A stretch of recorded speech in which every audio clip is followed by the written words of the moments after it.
Well, thank you to MG Plumbing for replying to the video from yesterday, the concrete painting video.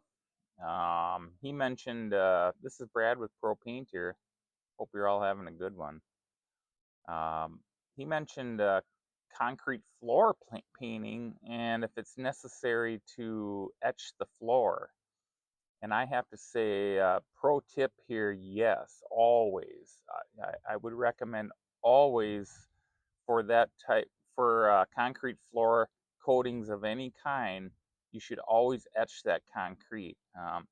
Multiple reasons. One of them is for adhesion.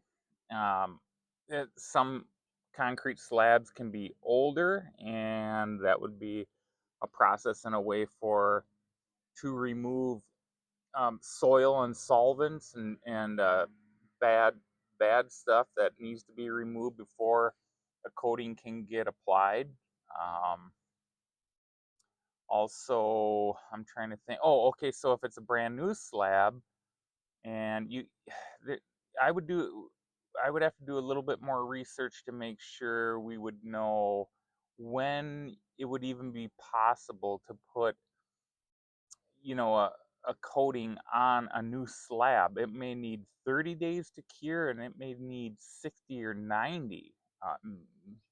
Some people may even say wait 6 months before that slab is all done. The concrete is letting it cure and do its thing. But I'd have to do a little research. Anybody could and check to make sure on that. But keep in mind, a brand new slab would have concrete sealer on it. And so that would be the reason right there where when you have that new concrete sealer on there, you know how it repels water and it seals it up well. And so if you're going to apply a coating to that, you would definitely need to be etching that. In fact, I would, if it was mine at home, I would do it twice and then flush that thing with fresh water and let it dry. I would let it dry minimum of 3 days probably. If everything went my way and and schedule would allow it and whatever situation would allow it, I would let it dry a minimum of 3 days. And just that's just how I feel like that needs to be good and dry. Any moisture would be a bad situation on a new coating that you'd be wanting to apply, and you wouldn't want anything to cause failure, you know.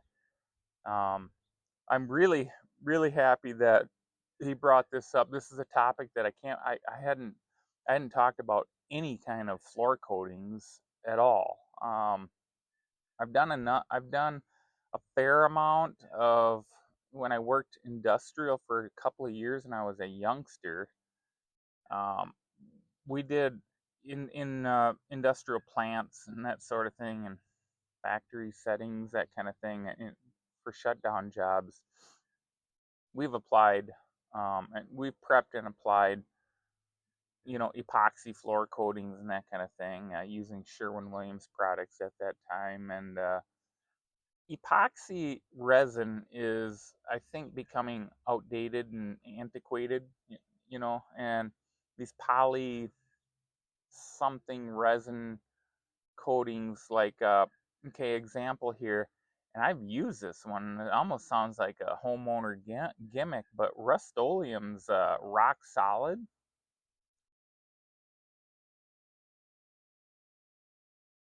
Tell you what, I've used that at my place of employment on multiple locations in mechanical rooms and boiler rooms, that type of thing. And it doesn't have, they don't, they aren't stressed with any kind of tire traffic or equipment traffic.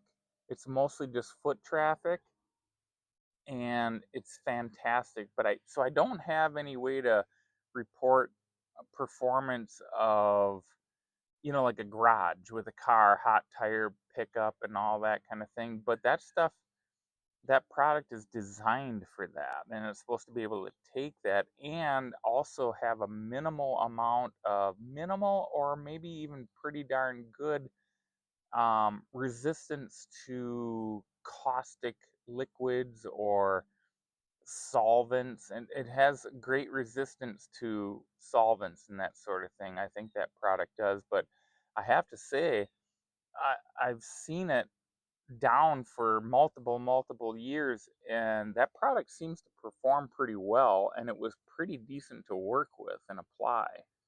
I seem to like it. I think I've used it enough now, and if I were to do something like that at home, I'm always hesitant to put coatings on horizontal surfaces like floors. That creates a maintenance nightmare in my opinion, where you you know, if it fails or comes loose at all, you really have something to deal with. I actually am one that would discourage people from putting those coatings on concrete and floors and that kind of thing, but it seems to be becoming much more popularized. People are just so eager and enjoy putting a coating like that in their garage floor, and it does look great. But as I said, if those coatings fail, boy, you got something to contend with and to fix and repair and figure out how you're gonna